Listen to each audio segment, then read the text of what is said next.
नमस्कार दोस्तों, योगी education world एक बार फिर से आपका स्वागत करता है।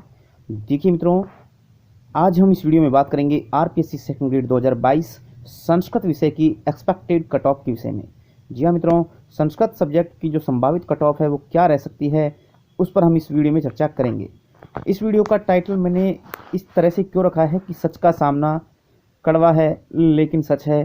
तो इसके पीछे एक कारण है मित्रों, क्योंकि हर एक व्यक्ति जिसने भी एग्ज़ाम दिया है वो कट ऑफ जो है वहाँ से स्टार्ट करता है जितने उसके नंबर आ रहे हैं।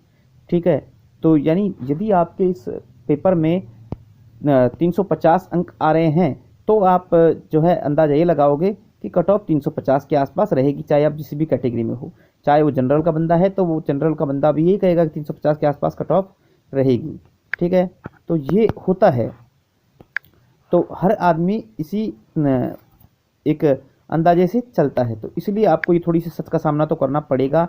जो मैं कट ऑफ बता रहा हूँ ये फाइनल नहीं है, लेकिन एक सही आंकड़े तक पहुँचने का हम यहाँ पर प्रयास करेंगे कि वास्तव में कट ऑफ कहाँ तक रह सकती है। और वो ऐसे, क्योंकि मैंने खुद ने इस एग्ज़ाम को दिया है और जितने भी मेरे संपर्क में लोग हैं उनसे, और जो भी मैंने पोल डाले हैं उनके द्वारा जो निष्कर्ष सामने आया है मैं उसको यहाँ पर बताने का प्रयास करूँगा। तो चलिए मित्रों, करते हैं वीडियो प्रारंभ।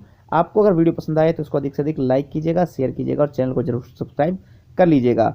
नेक्स्ट मैं आपके सामने जल्द ही किसी दिन लाइव भी आने वाला हूँ इस विषय पर लेकर के, और लाइव में हम बैठ करके चर्चा भी करेंगे। तो चलिए मित्रों, करते हैं वीडियो प्रारंभ। देखिए मित्रों, मैंने यहाँ पर 2 पोल डाले थे। कल रात को मैंने ये पोल डाला था, आप यहाँ पर देख सकते हैं। यहाँ पर ये संस्कृत अभ्यर्थियों के लिए ही पोल था कि जिसमें आपके जो कल का पेपर था फर्स्ट पेपर, उसमें आपके कितने % सही हो रहे हैं वो आपको यहाँ पर बताना था। ठीक है, जिससे कि हम राइट एक अनुमानित कट ऑफ तक पहुँच सकें। ठीक है, तो यहाँ पर आप देख सकते हैं कि जैसा कि अभ्यर्थियों ने यहाँ पर वोट किया है उसके हिसाब से। ठीक है, तो यहाँ पर हालांकि 413 अभ्यर्थियों ने वोट किया है, लेकिन देखिए मित्रों, वोट वही करता है जो बिल्कुल या तो पास में है, जो या सर्च कर रहा है कट ऑफ को। ठीक है, जो पहले ही दौर से बाहर हो चुका है वो ना तो इस चीज़ों में रुचि लेते हैं और ना ही वो हाँ, वो एक काम जरूर कर सकते हैं कि ऐसे पोलिंग वोट को वो बिगाड़ने का प्रयास जरूर कर देते हैं। ठीक है, जैसा मैं आपको बता देता हूँ। यहाँ पर आप देखेंगे कि 45 से 50% जिनके सही हो रहे हैं ऐसे अभ्यर्थियों की संख्या 21% है। 51 से 55 तक % सही होने वालों की 20% संख्या है। ऐसे ही 56 से 60 तक 19, 61 से 65 तक 15%। लेकिन अब देखिएगा ज़रा, 65+ % जिनके सही हैं ऐसे अभ्यर्थियों की संख्या 26% इस पोल में है। ठीक है, तो क्या ये राइट है?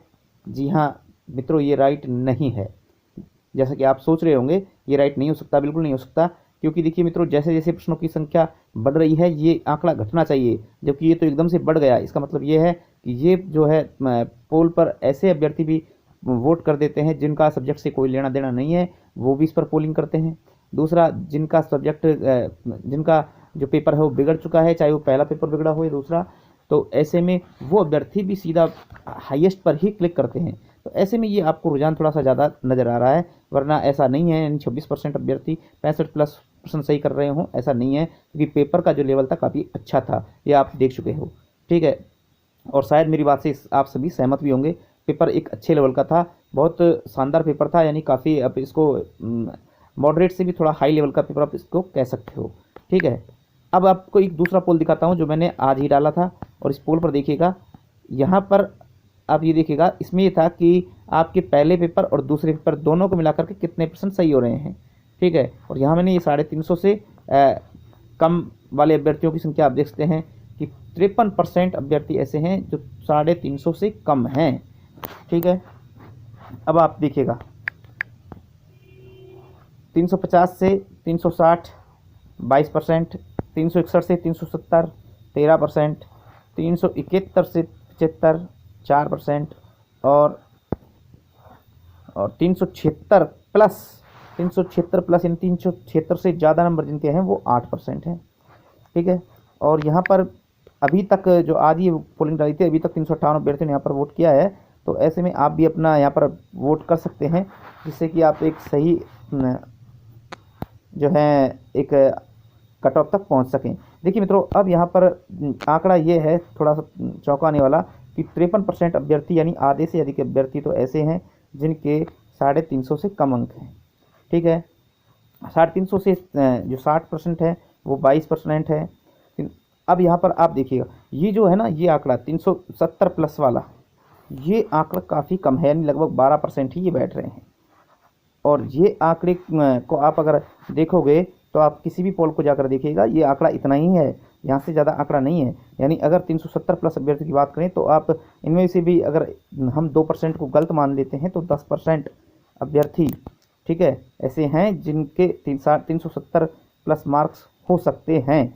कन्फर्म नहीं है लेकिन 370 प्लस मार्क्स हो सकते हैं। लेकिन 10% का मतलब आप इसको इस तरह से नहीं निकाल सकते कि आप सीधा 1 लाख का 10% निकाल रहे हो, जी नहीं। क्योंकि मैंने कहा था कि अब वही वोट करता है या वही कट ऑफ चेक करता है जो इस दौड़ में है। तो जो दौड़ में है वो ही यहाँ पर जो है बार बार हर चैनल पर जाकर वोट करेंगे, हर चैनल पर जाकर कट ऑफ को चेक भी करते हैं। ठीक है, तो ये आंकड़ा बहुत कम है, एक तरह से देखा जाए बहुत कम ऐसे अभ्यर्थी हैं जो यहाँ तक पहुँच रहे हैं।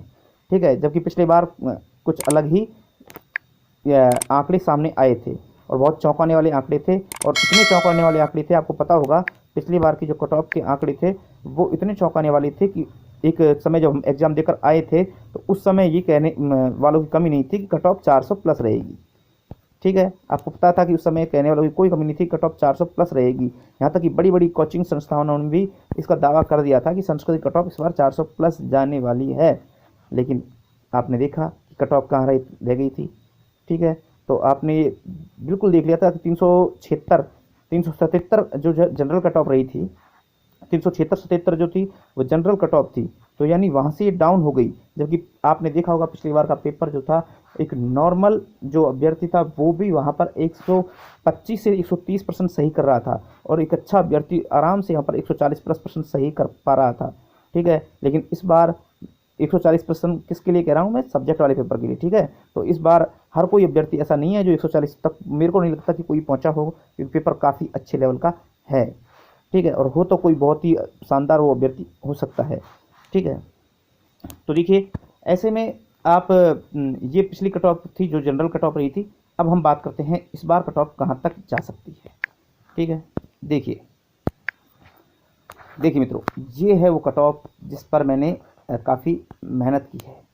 मेहनत वो इसलिए की है, मैं बताता हूँ आपको। देखिए थोड़ा सा रीजन, सबसे पहले आप यहाँ पर देखिएगा कि जो कट ऑफ है वो जनरल की कट ऑफ मैं बता रहा हूँ यहाँ पर 370 जनरल की कट ऑफ रहने वाली है। 370 फिक्स नहीं है, यानी 370 प्लस ही कट ऑफ यहाँ पर देखने को मिलेगी। ये ध्यान रखना कि 370 से कम यहाँ पर जनरल की कट ऑफ नहीं रहेगी।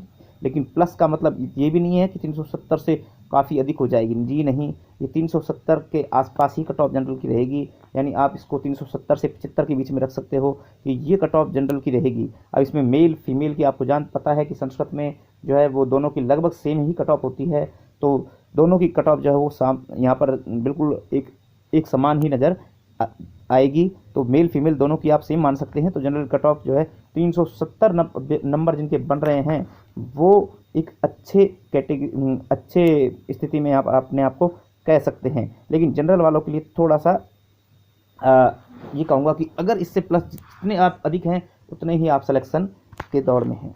अब जनरल वालों में तुमको पता है कि जनरल कैटेगरी जो होती है ना, इसमें सभी जो कैटेगरीज हैं वो शामिल होती हैं। तो ऐसे भी अभ्यर्थी हैं जिन ओबीसी में, एससी में, एसटी में, ईडब्ल्यूएस, सारी कैटेगरीज में ऐसे अभ्यर्थी हैं जो जनरल फाइट करेंगे। तो वो जो अच्छे अभ्यर्थी हैं वो यहाँ पर सिलेक्शन लेते हैं। ठीक है, तो इसलिए ये जो कट ऑफ है काफ़ी हाई रहती है। तो 370 प्लस ही आप इसको मान सकते हो, उससे कम ये कट ऑफ नहीं रहेगी। इसका देखो सीधा सा एक रीज़न मैं बता देता हूँ। ये बिल्कुल ऐसे ही नहीं बनाया मैंने। देखिए इसका रीज़न क्या है, आपको पता है कि जो सेकंड पेपर हुआ था, यानी सब्जेक्ट का जो पेपर था, उसमें एवरेज अगर एक जनरल सीट के हिसाब से हम बात करें तो 125 का आ रहा था। यानी 125 जो मार्क्स लाने वाले अभ्यर्थी इतने तो हैं कि वो जनरल सीट को कवर करेंगे। ठीक है, 125 का वहाँ पर एवरेज आ रहा था। और यहाँ का एवरेज हम माने तो आप ये मान के चलिएगा कि यहाँ का जो एवरेज है वो आप 55 क्वेश्चन मान लें। वैसे तो 50 से 55 के बीच में ही रहा है, लेकिन एक अच्छे अभ्यर्थी का जो स्कोर है वो आप यहाँ 155 वाले अभ्यर्थी का यहाँ पर 55 अगर प्रश्न सही कर रहा है तो अब आप यहाँ पर देखिएगा कि ये कितने बैठ जाते हैं भैया, 180 180 जो प्रश्न है वो बैठते हैं। और 180 का आप जब डबल करोगे, ठीक है, यानी हर प्रश्न 2 नंबर का है तो कितने बनते हैं, 360। ठीक है, ये एक सामान्य एवरेज है, औसत। तो आपको पता है ये औसत है, औसत। और ये जनरल की जो सीट है इस पर सारे ही कैटेगरीज के अभ्यर्थी इसमें शामिल हो जाते हैं, इसीलिए ये 360 जो एवरेज आ रहा है तो निश्चित तौर पर इससे 10 नंबर तो प्लस रहेगी ये कट ऑफ। और आप ये मान के चलिएगा कि 370 अगर आपके हैं तो आप जनरल सीट से अपनी सीट निकाल सकते हैं, ऐसी पूरी संभावना यहाँ पर नज़र आ रही है। ठीक है, दूसरा देखिएगा ओबीसी, कम से कम 10 नंबर का डिफरेंस यहाँ पर जनरल और ओबीसी में हमेशा से रहता है और इस बार भी रहेगा। ठीक है, इस बार भी आपको 10 नंबर का जो डिफरेंस है वो देखने को मिलेगा। और ओबीसी की कैंडिडेट जिनके भी 360 के आसपास नंबर आ रहे हैं वो एक अच्छे स्थिति में अपने आप को मान सकते हैं। 360 से एक आध नंबर वो कम भी हो सकते हैं और एक 2 4 5 नंबर वो ज़्यादा जा सकती है, तो आप इसको 360 से 65 के आसपास मान सकते हैं। एक बात मैं आपको क्लियर करके चलूँ कि ये जो कट ऑफ है वो दोगुना वाली कट ऑफ नहीं बता रहा हूँ मैं, ये मैं आपको फाइनल कट ऑफ बता रहा हूँ। ठीक है, दोगुना वाले में तो आप इसमें और भी डाउन मान के चलिएगा। अगर आप दोगुना कट ऑफ के लिए जाना चाहते हो तो ये मान के चलिएगा कि आपको यहाँ पर जो है वो 355 के आसपास जो अभ्यर्थी है ना वो सभी डॉक्यूमेंट वेरिफिकेशन करवा लेंगे। ठीक है, चाहे वो किसी भी कैटेगरी में हो, 355 प्लस वाले अभ्यर्थी हैं वो किसी भी कैटेगरी में हो, वो मेरा मानना है कि डॉक्यूमेंट वेरिफिकेशन करवा लेंगे, यानी दोगुना में वो शामिल हो सकते हैं सारे। ठीक है, तो दोगुना की मैं आपको कट ऑफ नहीं बता रहा हूँ, मैं आपको एक फाइनल कट ऑफ जो है वो बताने का प्रयास कर रहा हूँ। अब देखिए ओबीसी जो कैंडिडेट हैं वो मेल फीमेल दोनों ही अपने 360 के आसपास अपने नंबर अगर आ रहे हैं तो एक अच्छी स्थिति में आप कह सकते हो। ईडब्ल्यूएस कैंडिडेट के लिए 355 अगर आपके आ रहे हैं, 355 का मतलब है कि इसके आसपास यदि आपके नंबर आ रहे हैं तो एक अच्छी स्थिति में हो।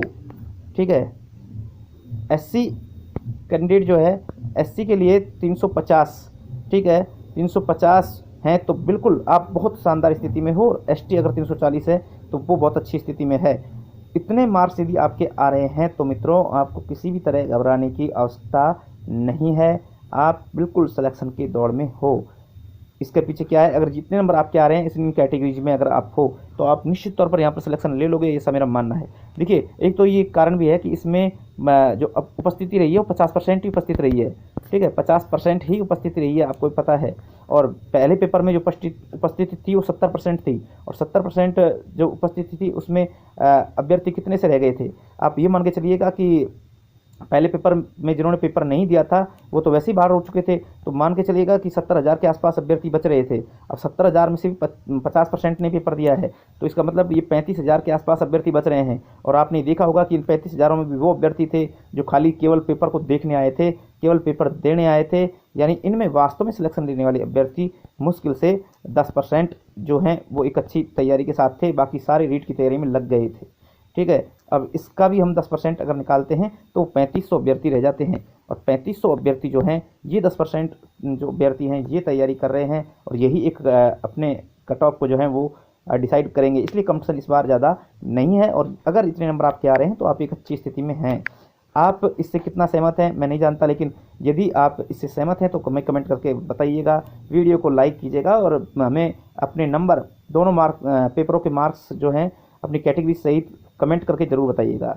और हम किसी दिन जब भी आप कहोगे लाइव आएंगे, लाइव में हम आपसे बात करेंगे, बिल्कुल स्पष्ट तौर पर आपके हर सवाल का जवाब देने का मैं प्रयास करूंगा।